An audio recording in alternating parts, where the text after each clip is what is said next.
नमस्कार, यूसीएन के खास कार्यक्रम हेलो डॉक्टर में आप सभी का स्वागत है और मैं हूं याशिका। दर्शकों, कैंसर का उपचार कई प्रकार से किया जाता है, जिसमें रेडिएशन थेरेपी भी एक प्रमुख उपचार पद्धति है। रेडिएशन थेरेपी किस तरह से की जाती है, इस बारे में जानकारी देने के लिए हमारे स्टूडियो में खास मेहमान doctor Vaibhav Sonwani, HOD and associate director radiation oncology हमारे साथ मौजूद है। सर, हमारे स्टूडियो में आपका बहुत बहुत स्वागत है। धन्यवाद। नमस्कार सर, कैंसर का इलाज में रेडिएशन थेरेपी की भूमिका कैसी है? कैंसर ट्रीटमेंट जो है वो दो प्रकार के कैंसरों में डिवाइड किया जाता है, एक सॉलिड ट्यूमर्स और एक liquid tumours. So liquid tumours जो रहते हैं वो हेमेटोलॉजी कैंसर्स में आते हैं। सो साधारणतः जब हम बात कर रहे होते हैं तो सॉलिड ट्यूमर्स की बात करते हैं। सॉलिड ट्यूमर्स को ट्रीट करने के लिए कॉम्बिनेशन ट्रीटमेंट रहता है, जिसमें सर्जरी, जिसे हम सर्जिकल ऑन्कोलॉजी बोलते हैं, रेडियोथेरेपी, जिसे हम रेडिएशन ऑन्कोलॉजी बोलते हैं, और कीमोथेरेपी या दवाइयों के माध्यम से ट्रीटमेंट करने के लिए, जिसको हम मेडिकल ऑन्कोलॉजी बोलते हैं। नाउ, हर रोग का एक सेट पैटर्न है जहाँ पर हम तीनों का कॉम्बिनेशन यूज़ करके ट्रीटमेंट पेशेंट का करते हैं। सो डिपेंड करता है कि हम किस प्रकार की बीमारी में और किस स्टेज में बात कर रहे हैं। सो तीनों चीज़ें, सर्जरी, रेडिएशन और कीमोथेरेपी, इनका अपना अपना इम्पोर्टेंस है। सर, रेडिएशन थेरेपी कैंसर कोशिकाओं पर कैसे वर्क करती है? राइट, सो जो रेडियोथेरेपी है basically it is high powered X rays. तो जैसे हमारा साधारण एक्सरे होता है, सीटी स्कैन होता है, वो उसकी एनर्जी को हम इंक्रीज़ करके वो जो एनर्जी है, जो एक्सरेज हैं, वो हम ट्यूमर में डायरेक्ट करते हैं और उसके माध्यम से ट्यूमर को डैमेज करते हैं। और जब ट्यूमर को डैमेज किया जाता है तो नेचुरली उनका ट्यूमर सेल डेथ होता है, जिसकी वजह से वो विदाउट किसी सर्जरी के, विदाउट किसी दवाई के उन कोशिकाओं को नष्ट किया जा सकता है। सो जस्ट दैट कि वो हाई पावर एक्सरे या सीटी स्कैन की रेज की जैसे हैं वो। सर, जो ये रेडिएशन थेरेपी है, जैसे कैंसर की स्टेज होती है 1, 2, 3, तो ये कौन से स्टेज पर ये सबसे ज़्यादा कारगर साबित होती है? कोई भी कैंसर पेशेंट, जिसमें से ऑलमोस्ट 60 to 70% पेशेंट अपने जीवन काल में रेडियोथेरेपी के दौरान गुजरते ही हैं। उनका इंडिकेशन अलग अलग होता है। सो हम 3 प्रकार के इंडिकेशंस में रेडियोथेरेपी का यूज़ करते हैं। एक डेफिनेटिव, जहां मेन ट्रीटमेंट रेडिएशन से होता है। इसके जो एग्जांपल हैं वो हैं वोकल बॉक्स का cancer, lung cancer, prostate cancer. इन कैंसर्स में रेडियोथेरेपी प्रमुख ट्रीटमेंट है, डेफिनेटिव ट्रीटमेंट। नाउ, कई बार सपोर्टिव रोल में भी यूज़ किया जाता है रेडियोथेरेपी। सो हम उसको कहते हैं एडजुवेंट रेडियोथेरेपी, जहां मेन ट्रीटमेंट के पश्चात रेडिएशन का उपयोग होता है। For an example, oral cancer, breast cancer, इसमें सर्जरी के पश्चात रेडियोथेरेपी का उपयोग होता है कैंसर को कंट्रोल करने के लिए। तीसरा जो इंडिकेशन रहता है वो रहता है पैलिएटिव, मतलब पेशेंट का बीमारी बहुत प्रोग्रेस हो गया है और पेशेंट को कैंसर की वजह से सिम्टम्स हैं।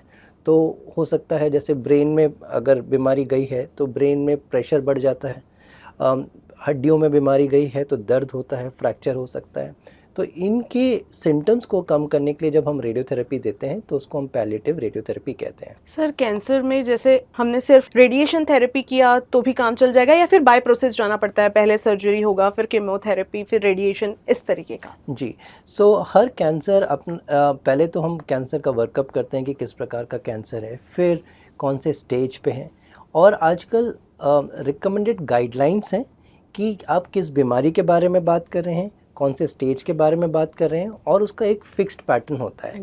For an example, breast cancer, अगर breast cancer early breast cancer है और लो रिस्क का है तो वो patient first of all will undergo surgery. अब सर्जरी जो होती है, आजकल हम ब्रेस्ट कॉन्जर्वेशन सर्जरी करते हैं। So patient will undergo something called breast conservation surgery. Now, surgery के रिपोर्ट के आधार पर जो बायोप्सी सैंपल पूरा निकलता है, उसमें हम फिर और टेस्टिंग करते हैं कि ये हाई रिस्क में है या लो रिस्क में है। सो अगर पेशेंट लो रिस्क में रहता है तो साधारणतः कीमोथेरेपी नहीं लगती है, हार्मोनल थेरेपी दी जा सकती है और उसके पश्चात रेडियोथेरेपी का उपयोग होता है। पर वही अर्ली ब्रेस्ट कैंसर अगर हाई रिस्क में आता है तो patient will undergo chemotherapy surgery के बाद और अंत में फिर रेडियोथेरेपी का उपयोग होता है।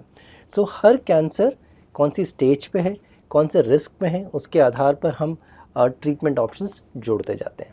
जैसे सर, सर्वसामान्य लोगों के मन में ये भी आता है कि जैसे कैंसर कोशिकाओं को ठीक करने का काम या मारने का काम जो बोल सकते हैं वो रेडिएशन थेरेपी के माध्यम से किया जाता है। लेकिन जो अच्छी कोशिकाएं भी होती है वो रेडिएशन थेरेपी के दौरान डैमेज होती है। राइट, सो ये चीज़ आपने जो बोली बहुत सही है। हावेवर ना टेक्नोलॉजी के माध्यम से साधारण कोशिकाओं का डैमेज बहुत हद तक कम किया जा सकता है। तो दैट इज़ वाई बहुत इम्पॉर्टेंट है कि आप रेडियोथेरेपी कहाँ ले रहे हैं, किस सेंटर में ले रहे हैं, उनके पास वो टेक्नोलॉजी है या नहीं है। क्योंकि अगर आप बेसिक टेक्नोलॉजी से ट्रीटमेंट करेंगे तो साधारण कोशिकाओं का डैमेज बहुत ज़्यादा रहता है और जिसकी वजह से साइड इफ़ेक्ट्स बहुत ज़्यादा होते हैं। बट अगर आप एडवांस टेक्नोलॉजी अच्छे सेंटर में ट्रीटमेंट लें तो ये सारे साइड इफ़ेक्ट्स, साधारण कोशिकाओं का डैमेज बहुत हद तक कम किया जा सकता है। सर, समय के साथ साथ तकनीक में कई तरह के बदलाव हुए हैं। रेडिएशन थेरेपी में किस तरह के बदलाव किए गए हैं? सो रेडिएशन थेरेपी जो फील्ड है टेक्नोलॉजिकली ड्रिवन है। यानी आप अगर तीनों ऑप्शन देखें, सर्जरी, रेडियोथेरेपी और कीमोथेरेपी, तो सबसे ज़्यादा टेक्निकल एडवांसमेंट जो है वो है रेडियोथेरेपी में। सन 2007, 2008 या 9 तक हम इंडिया में टेक्नोलॉजी बहुत लिमिटेड थी और बहुत ही बेसिक मशीनों से रेडियोथेरेपी हुआ करता था। 2007 से 2009 के पश्चात नई मशीनों का आना स्टार्ट हुआ और पिछले 15 साल में आई थिंक अब हिंदुस्तान ऐसा हो गया है कि विदेशों से ज़्यादा एडवांस टेक्नोलॉजी अब हमारे पास है। सो आप देखे जाएँ कि यूएस में अगर जो मशीनें हैं वो आज से 7-8 साल पुरानी हैं, बट हमारे पास जो रेडियोथेरेपी मशीनें हैं वो करेंट टेक्नोलॉजी की हैं। स्पेशली जो हमारा हॉस्पिटल है HCG health care global hospital है, हमारे पास 30 हॉस्पिटल हैं और HCG अग्रणीय रहा है टेक्नोलॉजी को इंडिया में लाने के लिए और 30 सेंटर में करीबन 65 रेडियोथेरेपी मशीनें हैं और हर मशीन टेक्नोलॉजिकली एडवांस है और जैसे जैसे नया टेक्नोलॉजी आता जाता है हम उसको अपने हेल्थ केयर सिस्टम में जोड़ते जाते हैं। So technology has advanced to a very high level now और it will continue to advance further. Sir, radiation के कुछ साइड इफ़ेक्ट भी होते होंगे, अब उसको कंट्रोल करने के लिए क्या करना चाहिए? सबसे पहले तो टेक्नोलॉजी ठीक होनी चाहिए। अगर आप ठीक टेक्नोलॉजी से रहेंगे तो आपके साइड इफ़ेक्ट्स बहुत मिनिमल रहेंगे। बट कुछ चीज़ें हैं जो कि हर पेशेंट को हो सकती है। नोज़िया या वॉमिटिंग ये एक बहुत ही कॉमन साइड इफ़ेक्ट है जो हर पेशेंट को हो सकता है, चाहे वो ब्रेन ट्यूमर का हो, चाहे हेड एंड नेक कैंसर हो, चाहे ब्रेस्ट कैंसर हो, चाहे कोई और कैंसर हो। इनहेरेंटली जो नोज़िया वॉमिटिंग रहता है वो किसी भी पेशेंट को हो सकता है, कोई भी साइट हो रेडियोथेरेपी का। साधारणतः यंग पेशेंट्स में ज़्यादा होता है, उम्र दराज लोगों में कम होता है। अगर रेडियोथेरेपी की वजह से हो रहा है तो बहुत ही सिंपल रहता है कि रेडिएशन के आधे घंटे पहले आप एक नॉर्मल वॉमिटिंग की गोली ले लें और आप अपना सिम्टम्स कंट्रोल कर सकते हैं। दूसरा, skin care during radiotherapy. Mild soap use करना, इमोलिएंट यूज़ करना, जैसे एलोवेरा लोशन हो गया, नारियल तेल हो गया, सॉफ्ट कपड़े पहनना, कॉटन कपड़े पहनना, सिंथेटिक कपड़े अवॉइड करना, हार्श सन में जाना, ये सब अवॉइड आप कर सकते हैं ताकि जिसकी वजह से आपके स्किन के साइड इफ़ेक्ट कम हो सकते हैं। ओरल कैंसर्स में क्या कहते हैं, आपका डाइट सॉफ्ट डाइट रख सकते हैं, लिक्विड डाइट रख सकते हैं, मसाला मिर्ची थोड़ा कम रखना ताकि आपको ट्रीटमेंट के दौरान ज़्यादा प्रॉब्लम ना हो। सबसे ज़रूरी है कि अपने खान पान में परिवर्तन ना करें, जो आप लंबे समय से खाते पीते आ रहे हैं आप वही यूज़ करिए और आप रेडियोथेरेपी के दौरान अगर ज़रूरत है तो डाइटिशियन कंसल्ट भी वीकली बेसिस पे लीजिए। तो इन सब चीज़ों से आप अपने साइड इफ़ेक्ट बहुत हद तक कम कर सकते हैं। सर, रेडिएशन थेरेपी के दौरान बाल झड़ने की समस्या भी आमतौर पे होती है?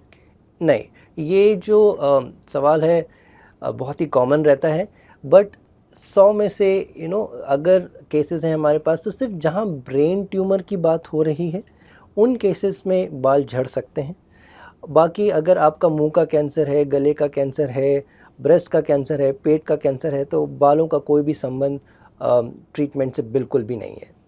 सर, रेडिएशन थेरेपी में कैंसर मरीजों में कितने हद तक सुधार होता है, कितनी रिकवरी होती है रेडिएशन थेरेपी के माध्यम से? Right, so again it will depend on what stage and what type of cancer. Like अगर जैसे मैंने आपसे कहा कि डेफिनेटिव ट्रीटमेंट है वॉइस बॉक्स के कैंसर में। Voice box cancer stage 1 radiation therapy alone treatment can cure 95% of patients without any further treatment. Prostate cancer stage 1 अगर आप रेडियोथेरेपी अकेले से ट्रीटमेंट दें 90% control rate, lung cancer stage 1 90% control rate. So early stages में it is in excess of 90%, और जैसे जैसे stage बढ़ता जाता है तो कंट्रोल रेट्स थोड़े कम होते जाते हैं। अर्ली, जैसे आपने बताया, अर्ली डिटेक्शन के टाइम पे जो होता है, रेडिएशन थेरेपी के परिणाम कैसे प्रभावित करते हैं? जैसे अभी हमने बात किया कि जितना अर्ली स्टेज में आप पिकअप करें और उसमें ट्रीटमेंट करें, control rates are going to be fantastic in excess of 90%। Sir, जैसे कि अभी ब्रेस्ट कैंसर मंथ चल रहा है और आपने ये रिबन भी लगाई है अवेयरनेस के लिए, तो क्या बताना चाहोगे आप? सो अक्टूबर मंथ हर साल ब्रेस्ट कैंसर अवेयरनेस बढ़ाने के लिए मनाया जाता है। सिंबलिज्म, जो हेल्थ केयर वर्कर हैं, they usually wear this ribbon which is pink in colour, because pink is a feminine colour and it is associated with breast cancer. और जैसे ब्रेस्ट कैंसर के परिमाण न हमारी ज़िंदगी में बढ़ते जा रहे हैं, जैसे जैसे इंडिया की पॉपुलेशन बढ़ती जा रही है, younger people are there, lifestyle जो है बहुत अर्बनाइज्ड हो गई है, सो ब्रेस्ट कैंसर के जो इंसिडेंसेस हैं वो बहुत बढ़ते जा रहे हैं।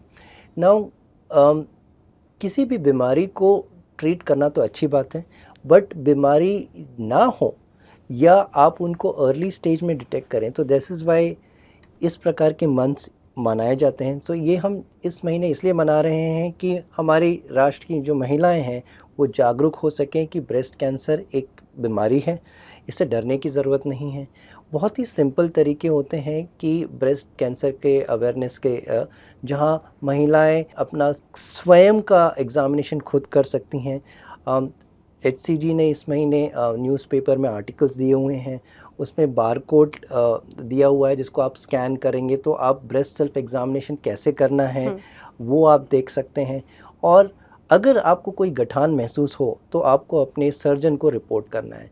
डरने की कोई भी बात नहीं है, क्योंकि 100 में से 80% टाइम ये गठाने साधारण गठाने होती हैं महिलाओं में। सिर्फ 20% चांस होता है कि इसमें कैंसर संबंधी कुछ हो सकता है, बट ये 20% आपका डॉक्टर ही पिकअप कर सकता है, आप पिकअप नहीं कर सकते हैं। दूसरा, अगर फैमिली हिस्ट्री है किसी की भी ब्रेस्ट कैंसर की, सो जेनेटिक लिंक होने के भी चांसेस रहते हैं। बहुत थोड़े रहते हैं, 20 से 25%, बट रहते हैं। तो महिलाओं को जागरूक होने की ज़रूरत है बनिस्बत इसके कि अरे लेट में हम इसको पिकअप करें। सो इसको बढ़ाने के लिए अक्टूबर महीना एज ब्रेस्ट कैंसर अवेयरनेस मनाया जाता है। सर, लोगों के मन में बहुत सारे प्रश्न होते हैं कि हम रेडिएशन लेंगे, कीमोथेरेपी करेंगे, सर्जरी के बाद हमारा दिनचर्या कैसा होना चाहिए, हम किस तरीके से व्यायाम करना चाहिए, या हमारे खान-पान में किस तरीके का बदलाव होना चाहिए। जैसे आपने बताया कि खान-पान में बदलाव करने की ज़रूरत नहीं है, लेकिन बेसिकली उनका दिनचर्या किस तरीके का होना चाहिए? ब्रेस्ट कैंसर स्पेसिफिकली, बिकॉज हम अक्टूबर में हैं, breast cancer, so breast cancer treatment is very simple in terms of radiation therapy. West में यानी विदेशों में तो महिलाएं काम करती हैं, वो सुबह अपने घर से निकलती हैं 9 बजे, हॉस्पिटल पहुंचती हैं, रेडियोथेरेपी लेती हैं और फिर अपने ऑफिस आवर्स या अपने working. So radiotherapy does not affect your day to day activity. Usually जब भी हम कैंसर से गुजर रहे होते हैं, so protein requirements go up. So patients have to worry about diet में कि उनका हाई प्रोटीन डाइट हो। यूजुअली क्या होता है, हमारे हिंदुस्तान में लोग अच्छा फूड क्या कहते हैं, फ्रूट्स वगैरह लेने के लिए बात करते हैं, कैश्यूज़ वगैरह बात करते हैं, बट फ्रूट्स में ना it's usually vitamins, so you require protein, so you have to focus on protein in your diet. So protein बहुत ही आसान है, अगर आप दिन में 2 अंडे लें येलो हटा के तो that is good enough. Paneer ले लें या आप सोयाबीन चंक्स ले लें। So this is very basic diet which can help you to build up your protein contents. Sir, पर ये जो कैंसर, ब्रेस्ट कैंसर की बात करें या किसी भी तरह के कैंसर की अगर हम बात करें, तो ये कैंसर के मरीज़ ज़्यादातर ग्रामीण से पाए जाते हैं या फिर शहरी क्षेत्र के जो लोग हैं उनमें भी जन जागृति करने की ज़रूरत है? जो हमारे इंडिया में आज भी 65 to 70% पॉपुलेशन ग्रामीण एरिया में रहती हैं, जस्ट अबाउट 25 to 30% अर्बनाइज है, बट दोनों ही पॉपुलेशन में जो कैंसर का पैटर्न है वो अलग है। सो ग्रामीण क्षेत्र में क्योंकि टोबैको यूज़ ज़्यादा है, हाइजीन कम है, तो ओरल कैंसर्स और cervical cancers are very common in rural population. But when we come to urban setting, शहरों की बात करें, तो महिलाओं में ब्रेस्ट कैंसर सबसे कॉमन है आदमियों में lung cancer plus prostate cancer are very common. So जो पॉपुलेशन है उसके हिसाब से उसमें क्या कॉमन आता है वो अलग अलग है दोनों क्षेत्रों में। सर, रेडियोथेरेपी में क्या नई नई तकनीक अभी जुड़ी हुई है? सो रेडियोथेरेपी जैसे हमने अभी बात किया कि टेक्नोलॉजी ड्रिवन एरिया है। सो रेडियोथेरेपी की मशीनें दिन ब दिन एडवांस होती जा रही हैं। करेंटली जो हम रेडियोथेरेपी प्रैक्टिस करते हैं उसको हम कहते हैं इमेज गाइडेड रेडियोथेरेपी, जहां हर दिन ट्यूमर और नॉर्मल टिश्यू एरिया को विजुलाइज करके रेडियोथेरेपी दिया जाता है। इसके दो फ़ायदे हैं कि ना रेडियोथेरेपी जो रहता है बहुत सटीक रहता है, सिर्फ ट्यूमर में फोकस रहता है, और जो नॉर्मल टिश्यू है वो बच जाता है। तो इसको हम कहते हैं image guided radiotherapy. By default आजकल ये सारे पेशेंट्स में हम यूज़ करते हैं। इसके अलावा एक इंफीरियर टेक्नोलॉजी भी है जो अभी थोड़ा फेस आउट हो रही है, जिसको हम कहते हैं IMRT, जिसमें लोकलाइजेशन जो पावर रहती है वो थोड़ी कम रहती है एक्सरे के माध्यम से, but still it is very advance. It's called IMRT। Now बहुत सारे जो कैंसर ट्रीटमेंट्स होते थे ना पहले पुराने ज़माने में, वो लंबे समय चलते थे। So for an example prostate cancer का नॉर्मल जो ट्रीटमेंट है 8 हफ्ते तक चल सकता है। दैट मीन्स 40 रेडिएशन, एक हफ्ते में 5 रेडिएशन, सो 8 हफ्ते में 40 रेडिएशन ख़त्म होंगे। बट टेक्नोलॉजी अब इतनी एडवांस हो गई है जिसमें हम वेरी हाई डोज रेडिएशन, जिसको हम कहते हैं स्टीरियोटैक्टिक बॉडी रेडियोथेरेपी, जहाँ ये पूरा ट्रीटमेंट सिर्फ 5 दिन में ही ख़त्म हो जाता है। सो जो 40 दिन में जो हम ट्रीटमेंट करते हैं वो हम टेक्नोलॉजी के हिसाब से, मशीन के हिसाब से उसको 5 दिन में भी ख़त्म कर सकते हैं। Now we do all this treatment at Nagpur itself. इसके अलावा हमारे पास रोबोटिक रेडियोथेरेपी मशीन है जो कि बैंगलोर और मुंबई HCG में उपलब्ध है। हमारे नागपुर के पेशेंट्स जब वो ऑप्ट करते हैं इन टेक्नोलॉजीज़ को, तो हम वहाँ भी जाके इन पेशेंट्स को ट्रीट करते हैं, जहाँ पर रोबोट के माध्यम से रेडियोथेरेपी डिलीवर किया जाता है सब मिलीमीटर परफेक्शन के साथ। मतलब आप मान लीजिए 1 मिलीमीटर से भी कम, इट इज़ व्हाट इज़ सब मिलीमीटर, सटीकता के साथ ट्रीटमेंट हो सकता है। जब ट्रीटमेंट सटीकता के साथ होता है तो जो इतना डोज है वो प्रॉपरली जाता है और उसके आसपास जो साइड इफ़ेक्ट होने के चांसेस रहते हैं वो मिनिमल हो जाते हैं। इसके अलावा टोमोथेरेपी मशीन भी हमारी मुंबई में उपलब्ध है। टोमोथेरेपी मशीन हमारी बॉम्बे में भी उपलब्ध है और बेंगलोर में भी उपलब्ध है। इन मशीनों के माध्यम से बॉडी के हर एरिया का ट्रीटमेंट करना बहुत आसान हो जाता है। So now because of technology it is becoming very easy to focus our treatment. अंत में आप हमारे दर्शकों को क्या मैसेज देना चाहोगे? कैंसर से डरे नहीं। कैंसर बहुत ही क्यूरेबल है अगर हम पहले दूसरे स्टेज में उनको पकड़ सकें। इसके लिए पेशेंट को जागरूक होना ज़रूरी है। स्पेशली जैसे हम अक्टूबर ब्रेस्ट कैंसर मंथ मना रहे हैं, मैं आप सबों से निवेदन करूंगा कि आप प्लीज़ सेल्फ ब्रेस्ट एग्जामिनेशन के बारे में जानने की कोशिश करें, और जितनी महिलाएं हैं और जो उस एज ग्रुप में आती हैं आप प्लीज़ उसको प्रैक्टिस करें। ये आपकी खुद की हेल्थ के लिए हैं और डरने का कोई भी विषय इसमें नहीं है। साइंस जैसे जैसे प्रोग्रेस होता जा रहा है, treatments are becoming very tolerable and with very less side effects. So आप सचेत रहें और जब भी कुछ प्रॉब्लम में हो तो आप अपने डॉक्टर को प्लीज़ कंसल्ट करें। बहुत बहुत धन्यवाद सर, आपने अपना बहुमूल्य समय दिया। Thank you so much. Thank तो यू। ये थे डॉक्टर वैभव सोनवानी, जिन्होंने रेडिएशन थेरेपी के बारे में हमारे दर्शकों को बहुत अच्छी जानकारी से रूबरू करवाया। आज के लिए बस इतना ही, फिर मिलेंगे नए एपिसोड के साथ। तब तक आप देखते रहिए UCN न्यूज़।